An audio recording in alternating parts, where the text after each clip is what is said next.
You could make Blazing Saddles today. Or could you, is the question asked by the people behind the current cinematic abomination, Paws of Fury, The Legend of Hank. And the answer is a resounding, deafening fart of a no.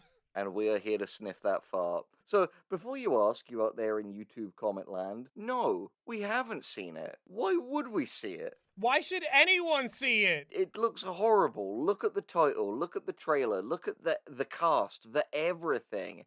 This is a trash fire of epic proportions, but we're here today because this isn't just your average, like, bizarre cash grab, like, celebrity stacked kids film. Illumination has that more than covered.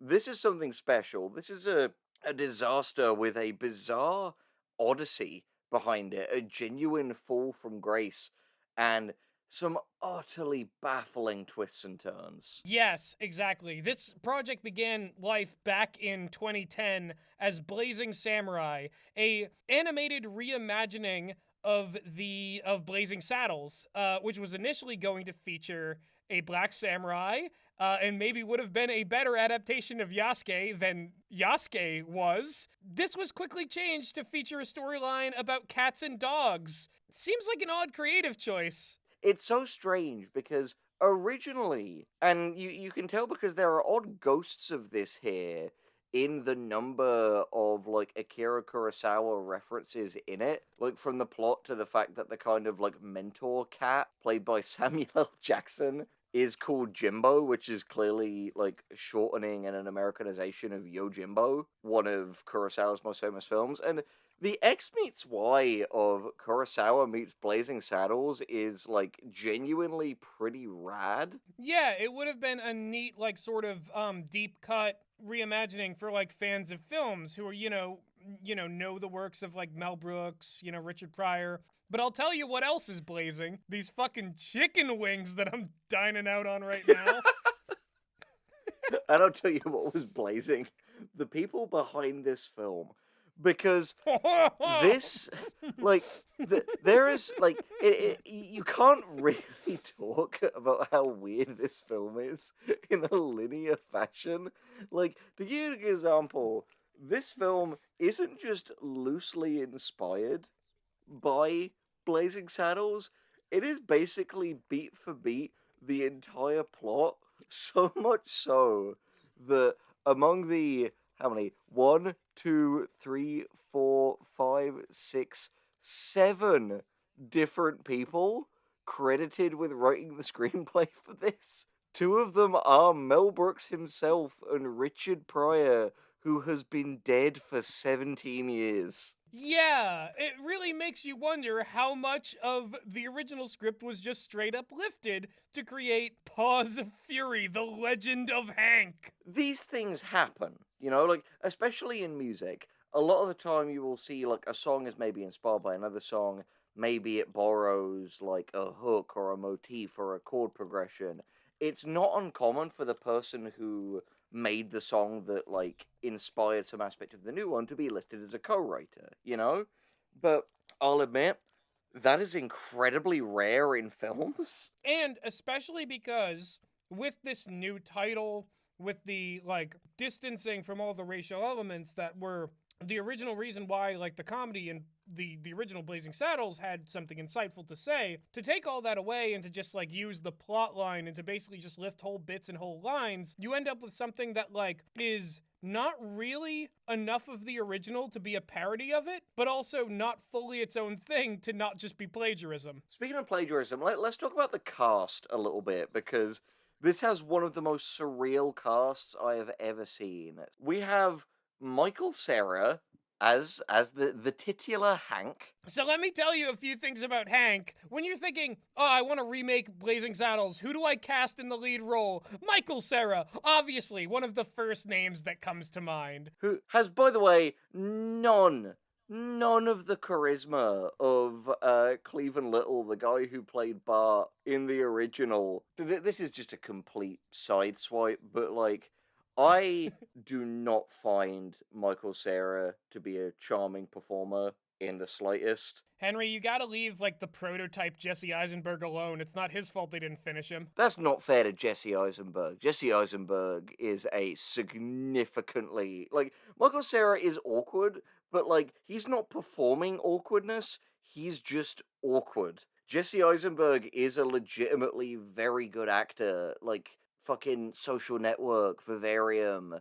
Like, any time that he's not playing Lex Luthor. No, Henry, that's what I'm saying. They finished the OS on that one. Michael Cera was still buggy. Like, he's still in the beta version. Emphasis on beta. Yeah, he was updated by Mark Zuckerberg himself. You know what else I like about the character of Hank? Apparently Beagle was like the third or fourth dog breed that they arrived at because they're like, no, we need a more charismatic dog breed. So he can't be a Jack Russell Terrier. He can't be a Dachshund. He can't be a fucking Cocker Spaniel. He has to be a Beagle. Beagles are testing well. They're in this year. This movie is so bizarre because something that I said to Gus off mic, they started with a genuinely cool idea, and with literally every subsequent creative decision, all geared at like, well, let's increase the appeal, have made it something that appeals to no one. Speaking of appealing to no one, the rest of the cast. So, Samuel L. Jackson as Jimbo, Hank's reluctant tuxedo cat sensei, who trains him to become a samurai based on the Waco Kid from Blazing Saddles. Yo, what's up? It's me, Samuel L. Jackson. Meow! But there is a bit when referring to another character, says the cuteness is strong in this one. Do you get it? He was Mace Windu. He was in fucking Star Wars. You bunch of pathetic shit-eating bastards. Clap. Clap. Clap. Enjoy the movie. Man, it's really obvious that this movie was made by a bunch of out-of-touch corporate fat cats. And speaking of fat cats, should we talk about the big sumo cat? We have, and I apologize deeply if I mispronounce this, Digimon Hunsu from the Guardians of the Galaxy series, among other things, as Sumo, a giant, dim-witted yet philosophical tabby cat based on Mongo from Blazing Saddles, which... So, this brings us to the TV Tropes page, which has 4 different entries which, in an almost fetishistic way, discuss this fucking cat, starting with, Arse kicks you. During their fight in the tavern, Sumo attacks Hank by squashing him with his huge backside, which, again, would seem innocent to a lot of people, but to people like me and Gus, who, as you can tell from this channel, have just seen way too much fetish content on the internet. A couple of battle-hardened, like, scarred, like, veterans of the deep recesses of the internet. Direwolf is on screen right now. But anyway, the next one is Big Fun. Sumo is a large, fat cat who is also a pretty funny guy, befriending Hank after his defeat. Scroll down a bit more, Butt Sticker, which I specifically know is, like, a fetish. Like, it is something that I have, like, seen art of before. But anyway, after the aforementioned ass kicks you moment, Hank gets stuck between Sumo's butt cheeks before Sumo yanked him out. And then, finally, Fat Cat. Sumo is a cat and is huge. Italicized, justifying that he's a sumo wrestler. Wait, no, but there's another one. There's one that I missed. Gentle Giant, again sumo. Although he is a wrestler, he describes himself as being a prawn in the sea of life. Stupid, like, bizarre parody of Mongo's original Mongo is just porn in Game of Life, which was an actual joke from the original Blazing Saddles. Like, what is this? This is baffling. Anyway, next, in another thing that just massively screams all of this audio was filmed in 2014, Ricky Gervais as Ikachu, a warmongering Somali cat based on Hedley Lamar from Blazing Saddles. Remember when Ricky Gervais was funny? Next there is Mel Brooks as Shogun, an empathetic British shorthair who is the ruler of Kakamucho, essentially a reprisal of Brooks's role as Governor William J. Lee Petermain from Blazing Saddles, which, by the way, even if this was recorded years ago, like, he still would have been over 90. Fucking wheeling Mel Brooks into this is elder abuse. Especially because, like, at what point did he realize that this was not going to be a loving, like, recreation of his work? This wasn't going to be an homage. This was essentially going to be, let's make the movie anyway, and don't tell anyone that it's Blazing Saddles. It's just its own thing now. Everyone's forgotten. Even we've forgotten. The protagonist is a different breed of dog now. Nothing matters. The world is just a speck of dirt hurling through the void. When this movie mattered and when we cared about it was back when he was a King Charles Cavalier. But those days are gone. No, when this movie mattered was when he was a human black man. That's very true. Before he had even become a cartoon dog voiced by Michael true. Cera.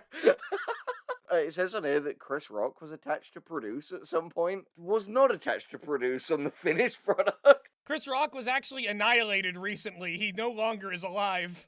Yeah, Chris Pratt was just slapped out of production by Will Smith. Oh, I wish it was Chris Pratt. I wish it was Chris Pratt instead of Chris Rock. I'm fucking losing it. Did. Next on the cast, because half the fucking cast of this thing are Social Security recipients.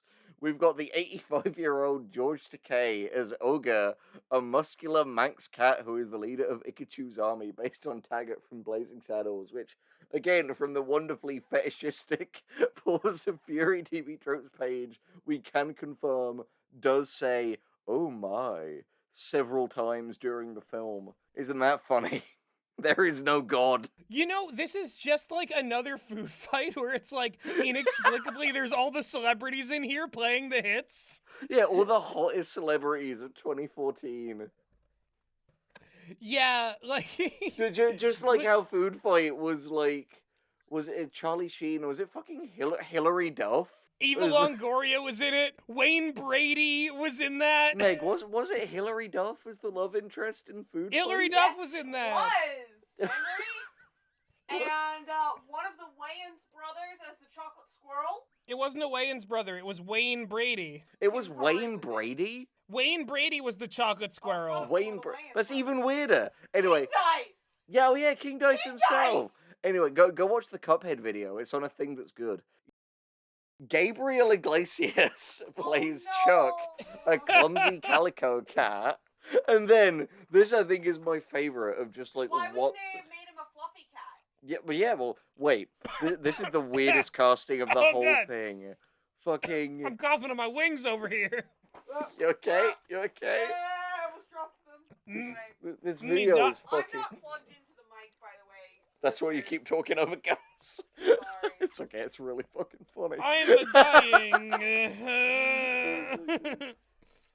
So, next, bafflingly, Michelle Yeoh is in this. She's having like a moment. She's having a comeback, a time in the spotlight right now. Everything Everywhere All at Once was really good, but also this is the most like delayed, like, oh yeah, of course they would cast Michelle Yeoh in this. She's really hot right now. But it's like, no, this is like a delayed release, like, capsule bomb from like years ago. Do you know what this is just like? Releasing this now Wow. that Michelle Yeoh is popular has the exact same energy of how that one Texas Chainsaw Massacre movie that had Renee Zellweger and Matthew McConaughey in it. It was put in a box for years until Matthew McConaughey... Yeah, the one with this clip in it. Gosh, throw it in. The one with that clip in it. They put it on ice. Matthew McConaughey got popular, so they said, "Oh, let's release this movie now and heavily market that Matthew McConaughey's in it." And Matthew McConaughey's agent was like, "Don't you fucking dare release this!" Oh my god! And I imagine like Michelle Yeoh's agent, like, she was in Crazy Rich Asians. She was in fucking Everything Everywhere All at Once. She's in all these films. Do not release. She this doesn't fucking need nightmare. this. Yeah, By the way, she does not need this. So she is one of the three people in this who are Asian, but not one of the two people in it who are actually Japanese, which is George Takei and I assume Kylie Kiyooka, because she's presumably not been in enough things to get into this, but she plays Imiko, a feisty young Persian cat who also wants to be a samurai. I feel like the target demo of this is people who, like dogs, cannot perceive color. They also cannot perceive race. Yeah. Oh, and here's another one that will get a gasp of horror from Meg. Asif Manvi is in this as Ichiro, a slim tuxedo cat. Uncle Monty himself. I gotta be honest with you, though. This is probably the best Asif Manvi role I've seen in a film since he played Admiral Zhao in The Last Airbender. Asif Manvi, fire your fucking agent. No, seriously, because, like, I find Asif Manvi to be a pretty charming, pretty funny dude. He just ends up in these really shit projects all the time. Yeah, he's like Matt Smith, whose career lately has just been being the best parts in bad things, like fucking Milo and Morbius. And I saw an interview today that was him and whoever's the other person in it, who are in that new Game of Thrones prequel show, which started filming before everyone started hating Game of Thrones. And because he's a Targaryen, he's got this like black suit and a long white wig that makes him look like Netflix Cowboy Bebop Vicious. And it's the funniest thing you've ever seen. And so he's a Targaryen, so it's just gonna be like, have sex with my immediate family. Yeah. Have sex with my sister. Poop my pants, poop my throne, Yeah. Burn them all. Poop them all. Fart them all. This is a farty movie. Do you know what? Do you know what? Farty. Do you know what's amazing?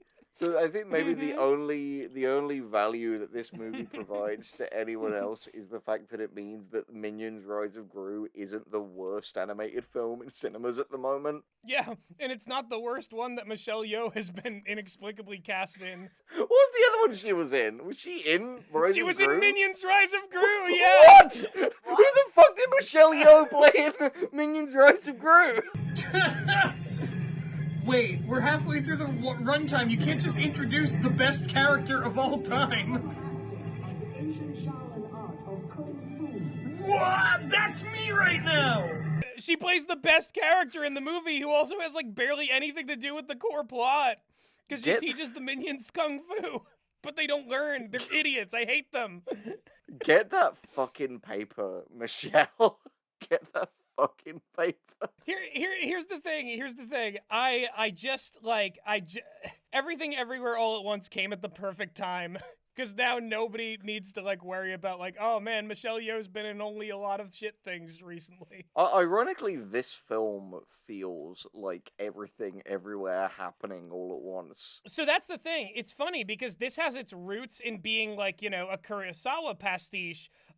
The many different versions of this film that could have existed seem very much like a Rashomon-style telling of the same production timeline. Yeah. Like, one of these has to be the truth, right? But they're all divergently different in their own strange way.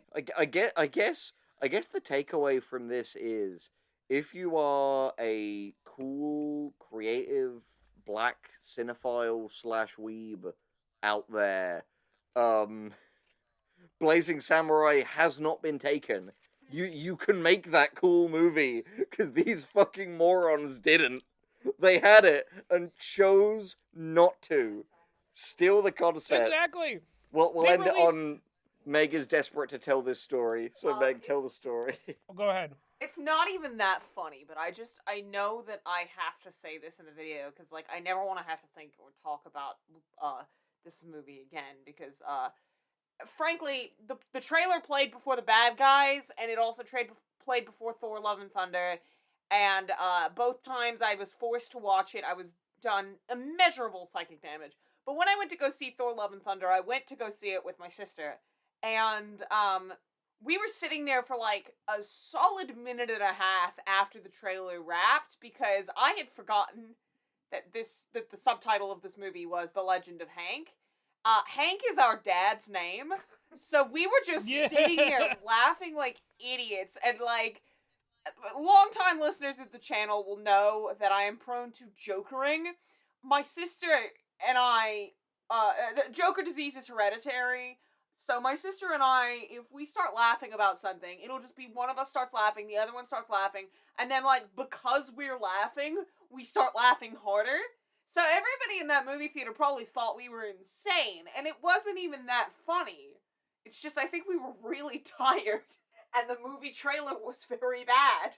That's the thing. You'd have to be in a sort of strange, jokerish, anti-society place to find anything to do with the Paws of Fury trailer funny. This movie has turned me into the fucking Joker. Have sex.